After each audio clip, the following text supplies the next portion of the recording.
Hello everyone and welcome to another lap time challenge video, and in this one we will be driving the most frustrating car in GT7. Maybe there are a couple of other frustrating cars, but this Maserati is incredibly difficult to drive.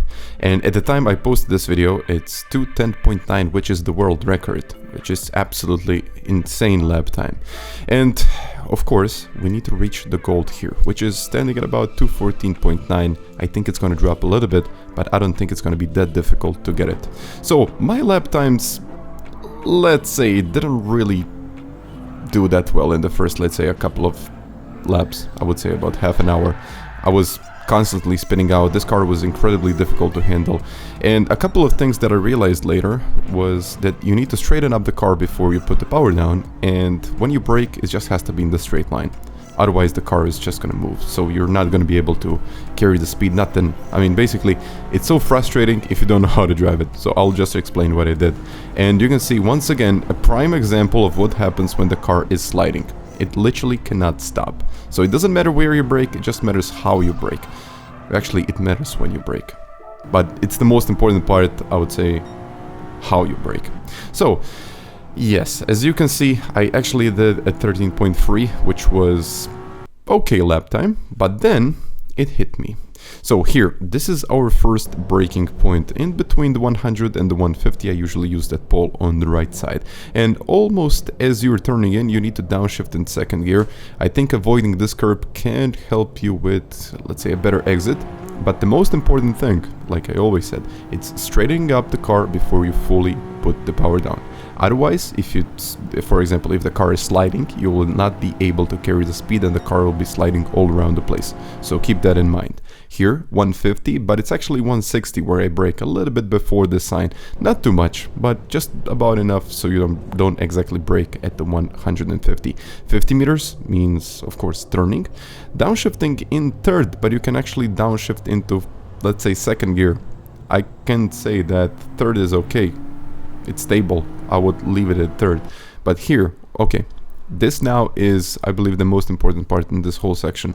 So braking a little bit, not too much, and you can see I'm leaving my foot on the gas pedal a little bit, maybe about 10-15%. Otherwise, if you trail brake into the corner, the car will start to lose control. Eventually the back will start to spin. And trust me, you really don't want that. And once again, straightening up the car, putting it in fourth gear, and you just need to get it in fourth gear, otherwise the car slides so much.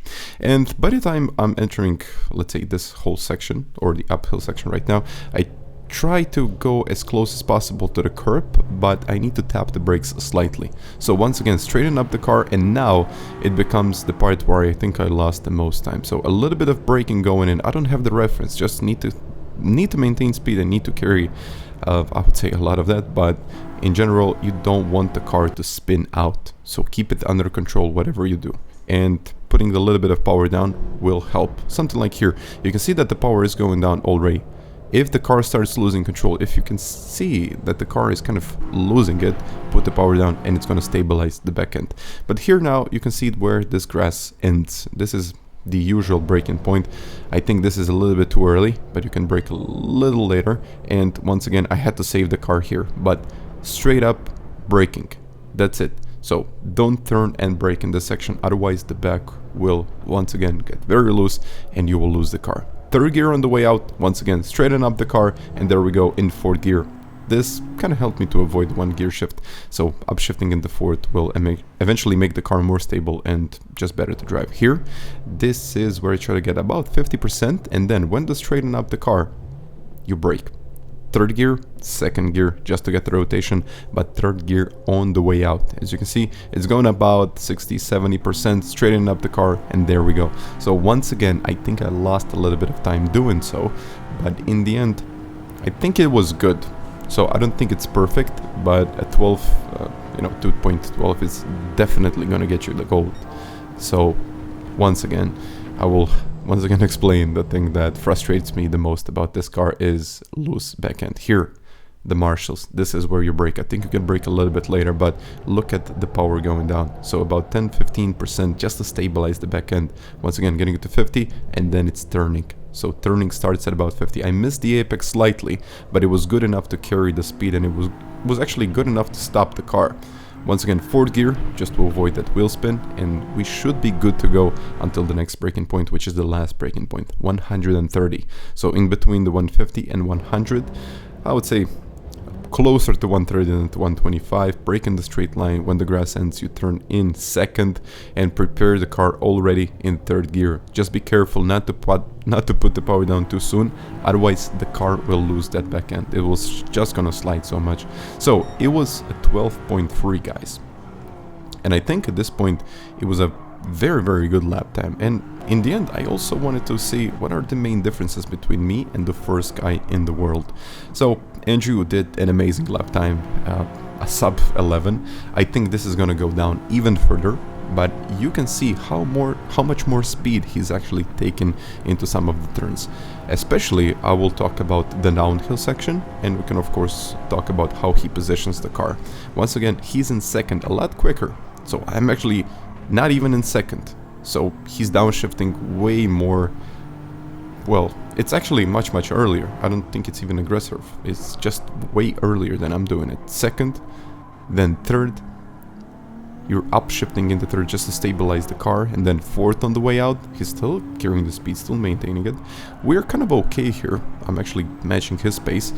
This is where he, I believe, got a little bit of time, not too much. But now this is where the magic happens. So he is, I believe, super committed into this whole section. So you can see that all of the things that he's doing is just making him a lot quicker than I'm doing, especially now this part. Downhill, he's braking straight up, carrying much more speed, not really struggling as much as I did. Of course, this section is always the most difficult one. And once again, as we exit this turn, you can actually see how much time he got. It's not much, but it's just good enough to give him a little bit of an edge and a better exit. So he stayed way closer to the barriers and just put the power down so much quicker. And once again, this is crucial if you want to maintain speed and if you just want to get it right. And this is the difference now. So he's maintaining speed, he's getting it all the way onto the straight, and the gap now is almost 9/10. But now this section, I think I kind of matched him up. So my braking was just about good enough. I stabilized the car. This part is okay.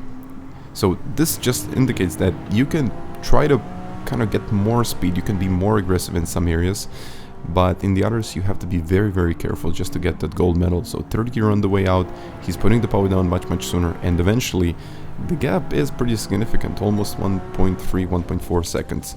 I mean, even my lap time, it was okay. I mean, it's not okay. It was P17 in the world when I set this lap time. So you can see how actually the gap is so big. It's incredibly spread out field, and I don't think the gold is going to be so difficult to achieve, but the spread is going to be huge.